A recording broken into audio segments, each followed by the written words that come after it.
Vehari government associate boys college Tibba Sultanpur में भी culture day के हवाले से तकरीब का इनेकाद किया गया, जिसकी सदारत प्रिंसिपल कॉलेज ताहिर अजीज़ मौलाना साहब ने की।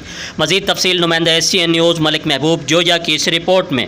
जी बिल्कुल, पंजाब भर की तरह government boys associate college Tibba Sultanpur में भी कल्चर डे के हवाले से तकरीब का इनेकाद किया गया, जिसकी सदारत कॉलेज प्रिंसिपल ताहिर अजीज़ मौलाना साहब ने की।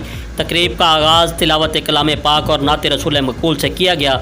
तकरीब में तलबा ने पंजाब के मुख्तलिफ़ तहज़ीबों को उजागर किया, जिसमें पश्तो, सिंधी, बलोची, पंजाबी और सराइकी कल्चर को उजागर किया, जिसमें खसूसी तौर पर तलबा ने अपनी तहज़ीब और सकाफ़त के लिहाज से लिबास भी पहने, इलाकाई रक़्स पेश किए और खूब दाद वसूल की, जिसमें खसूसी खिताब प्रिंसिपल ताहिर अजीज़ मौलाना साहब ने किया और पंजाब की तहज़ीब और सकाफ़त पर भरपूर रोशनी डाली।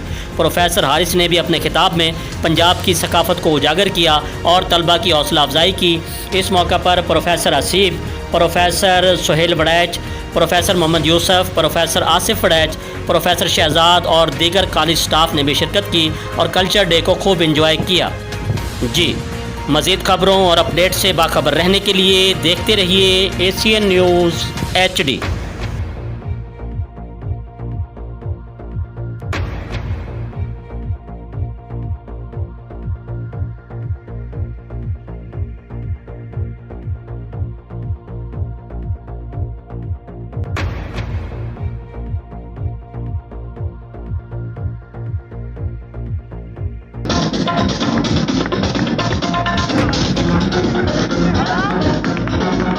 Yeah!